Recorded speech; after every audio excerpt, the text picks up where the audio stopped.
Okay, the first thing I want to talk to you about is you meet people where they are. You don't try to make people be something they're not. You don't try to put your agenda on them. You meet them wherever they're at whatever level they are at, and let them progress at their own pace. A lot of people in business, especially when it's a multi-level business, they want everybody to be using the same kind of level of excitement and enthusiasm and commitment as they do. And not everybody is like you. And you have to be able to treat people at their own pace, at their own level, and treat them with the same respect that you would want to be given.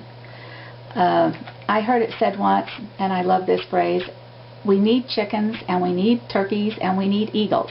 The problem is too many people try to make these chickens soar in the sky like an eagle when all they are is a chicken. They always have been, they always will be a chicken or a turkey. And they're not comfortable soaring in the sky as the eagle does. And so you need to remember, identify who the chickens are, who the turkeys are, and who the eagles are. And let them be a turkey or a chicken. If that's all they want to be, that's fine. Business needs chickens, business needs turkeys, and business needs eagles.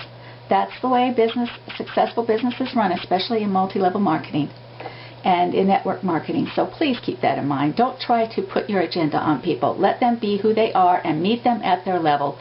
I heard a tape one time called Friendship First, Directship Second. And what that does is teach you to treat people at their level. Find out what they want, what makes them tick, what makes them happy, what makes them dream, what they're dreaming about, what they need, what they want, and help them get that. Not what you want and need, but what they want and need. Okay.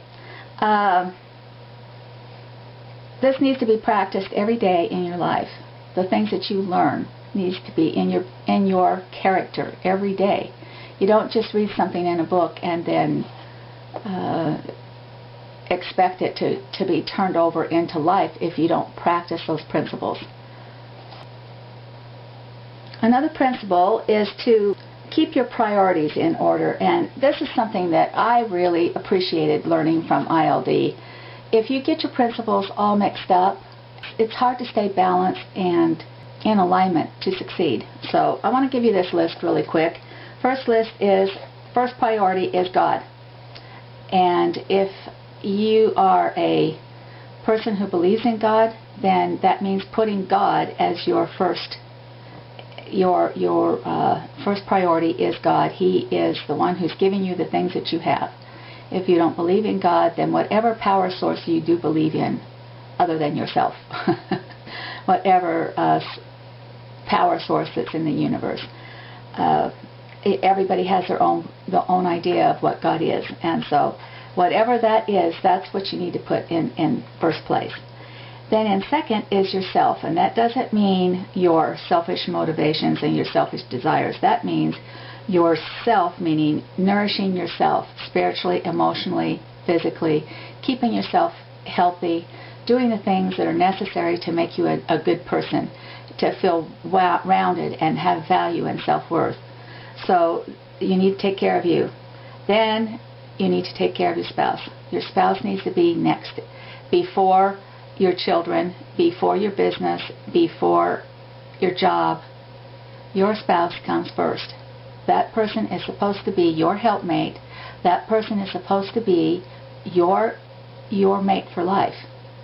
And if you don't nourish that relationship won't last, and neither will your business. There's a really I guess it'd be better to say one of the biggest problems in a lot of businesses is there's a breakup in the marriage, and a lot of times it causes failures in a business.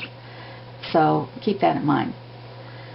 Okay, and then the next one is to keep to put your children in the next priority, and that means that they come before business, they come before your extracurricular activities, they come before anything else. Now, that doesn't mean that they don't have to exercise structure and discipline, and they have to be things have to be in alignment with them too. and their perspectives need to be right, and that you'll have to help them find that perspective and find the right balance. Okay, then the next thing, which is number 5, is your job and your occupation.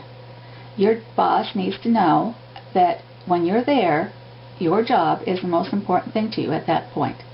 You do your job the best you can, and your commitment to your job is the best that you can give.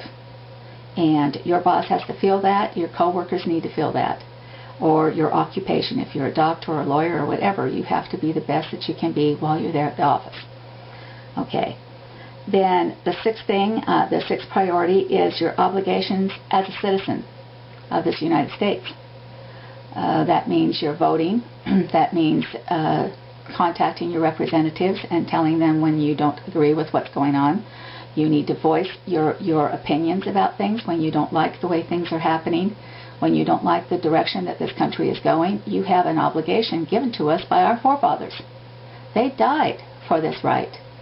They died to protect your rights as a citizen, as for religion, for family, for your home, for your business, for all these things. They died to give you that protection, and you owe it to them and to yourself and to your families to protect that. That means you open your mouth. That means you write a letter. It means you make a telephone call. It means you vote.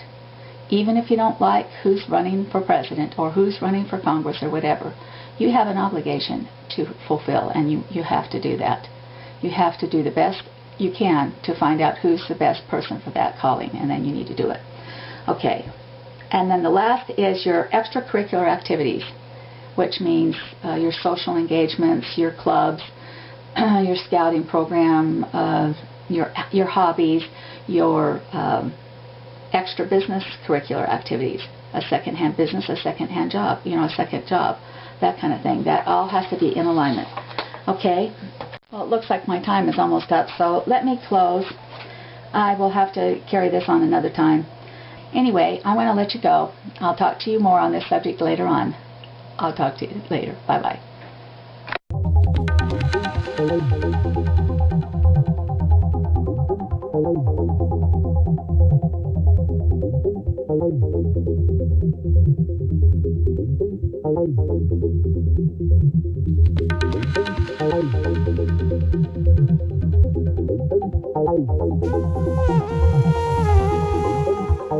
हमारा सुकून